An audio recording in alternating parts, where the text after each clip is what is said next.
Fire protection districts across the state are making tough budget decisions because of a provision in the Colorado Constitution, a provision that means that housing growth in certain parts of the state force budget restrictions in other areas of Colorado, and it's impacting the East Grand Fire Protection District. That provision is the Gallagher Amendment.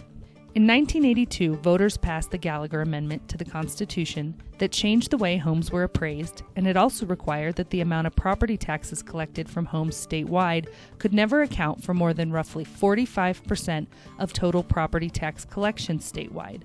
The amendment means that the remaining 55% of property taxes must come from non-residential property, like business property. Gallagher also dictated the assessment rate for all property. What's the assessment rate? It's the percentage of a property's value that is subject to taxation. You don't pay taxes on the entire value of your home, only a portion of it. For example, if you have a $300,000 home and the assessment rate is 7.2%, you only pay property taxes on $21,600 of the home's value. That assessed value gets multiplied by your locally approved mills, some for the school district, some for the county and city, and some for special districts, like the East Grand Fire Protection District. Gallagher set the assessment rate on most non-residential property in the Constitution at 29%. That set rate means that the assessment rate for residential property must fluctuate to maintain the roughly 45-55 ratio. When Gallagher was added to the Constitution, the residential assessment rate was 21%.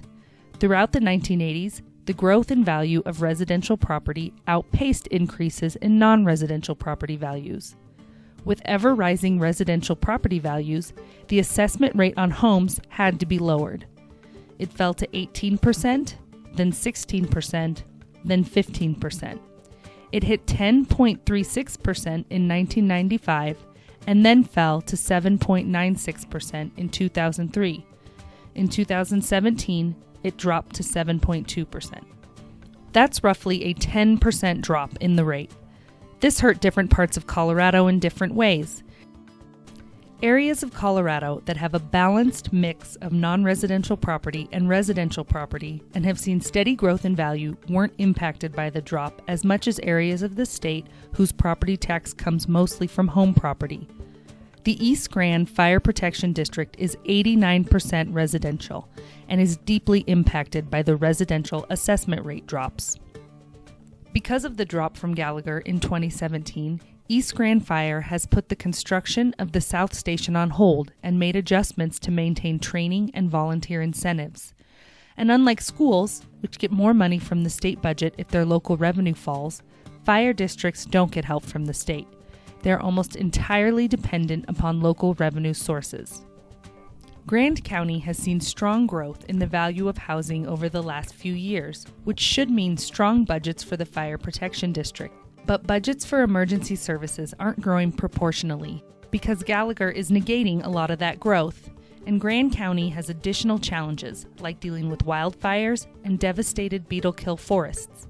Not only that, the fire district faces the struggle to service a seasonal population that climbs to as much as 50,000 while only having a full-time base of 4,500 residents. Budget restrictions caused by the drop in the Gallagher rate make it difficult for East Grand Fire Protection to keep up with inflation, population growth, and the emergency call volume. Emergency call volume grew by 88% over the last 10 years in the East Grand Fire Protection District, and the problems will continue to get worse. Because residential property value increases continue to outpace non-residential value growth statewide, Gallagher will cause more drops in the residential rate in the future. This will further limit East Grand Fire Protection District's ability to upgrade emergency apparatus, will further delay the construction of a South Station, and will stagnate our ability to improve trainings, maintain incentives, and maintain our volunteers. This video was brought to you by the Colorado Fiscal Institute with support from the East Grand Fire Protection District.